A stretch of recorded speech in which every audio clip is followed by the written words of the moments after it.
All right, now let's break it down.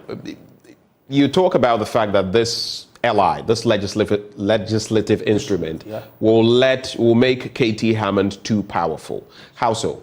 Yeah, so, for instance, if you look at the LI that he's bringing, but let me just give you a background to this.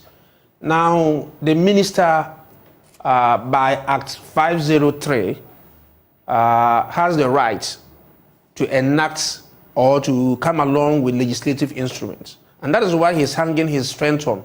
So he's come to Parliament seeking to lay a legislative instrument to restrict the importation of what he calls strategic commodities. Right. And there are about 20, he started with about 22, now there are 24 products. So he's added on. I mean, we can talk about some fruit juices, we can talk about rice, we can talk about poultry, sugar, and all of that. And all of that. So he's taken off cement and brought in others. So he was 22, now he's 24.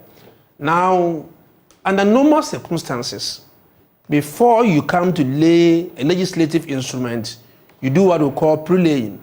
That's a convention. There's no law that says that you must do pre-laying, but there's a reason for that. The reason is that once you lay a legislative instrument, Parliament cannot do any significant changes to it. Right. So what you normally would do is to first bounce it with the mother committee. In this case, the Trade and Industry Committee. Unfortunately, Honorable KT Hammond decided not to involve the Trade Committee. Why do you think he did that?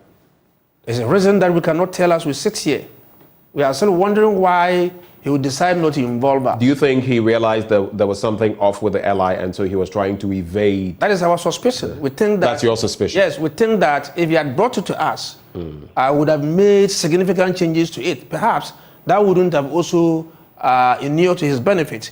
As we speak, in that LI, okay, if you look at section 13 of it, he is the only person who has the right to give a permit, grant a permit, or to refuse a permit, even though he's going to set up an 11-member committee. Right. Now, that 11-member committee, he is the one to appoint all of them.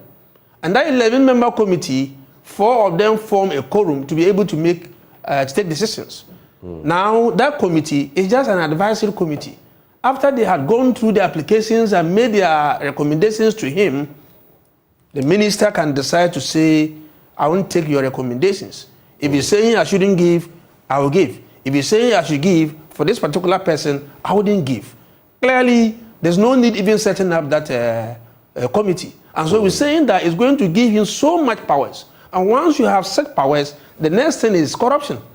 Because you abuse the power, and then you begin to say that, oh, if you can give me this much, why not? I give it to you. But let's don't forget, when people are able to pay money to get the permit, they are going to add on whatever they would have paid to the minister or whosoever is taking the money to the price of the item. And so ultimately, it is the Ghanaian consumer who's going to suffer. And that's why we are saying that we represent the people, we will not allow Ghanaians to suffer. Already, you all know the situation in which we have found ourselves. We cannot sit and allow them to add on this hardship. And so we're saying that there's going to be abuse of the system, given the kind of arrangement that he has.